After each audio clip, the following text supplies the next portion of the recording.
Mercer County now. Some people who live on Willow Street in Bluefield say they're very worried about a willow tree.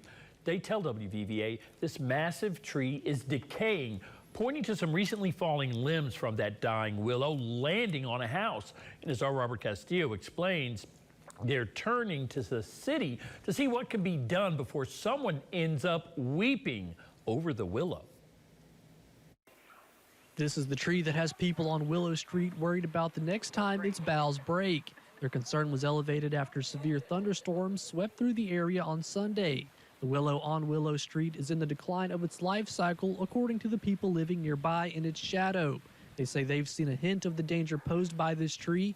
These residents tell WVVA falling limbs have hit a house, and they further claim one branch nearly landed on a child who was playing under the tree. He shares what happened after hearing the cracking sound of the breaking limb. I ran over here, and then the tree fell, and then that's when the roof fell down. That thing on the roof, it fell. Dudley's mother declined an on-camera interview but says this situation worries her due to the current state of the willow. Another neighbor, Deborah Rife, says the tree has been problematic over the years. She says it's rained big branches on her home, large enough to damage the gutters on her house. She would like to see something done before the near misses become a direct hit. The way it's listing, I'm thinking it's going to go that way, but if the wind catches it right, it could still, you know. And if it takes out power lines, that just puts everybody in danger. They need to do something. They need to do something before somebody gets hurt or killed. Rife tells us a representative with the city of Bluefield told her the Willow Street willow tree is considered a city landmark and can't be cut down.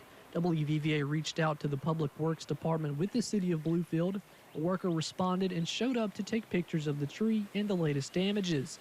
He also declined an on-camera interview, but did tell us off-camera that the city only has jurisdiction over trees in public right-of-ways, adding that since the tree's trunk does not lay in a right-of-way, they cannot cut it down.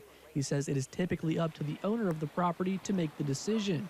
However, he says a report of the damage and tree has been given to the city manager and city engineer to determine any possible solutions to the problem. Here for you in Bluefield, West Virginia, I'm Robert Castillo, WVVA News. Thank you for that report, Robert. We're going to continue to follow developments with this story and share them with you both on air and online when they arise. Ben?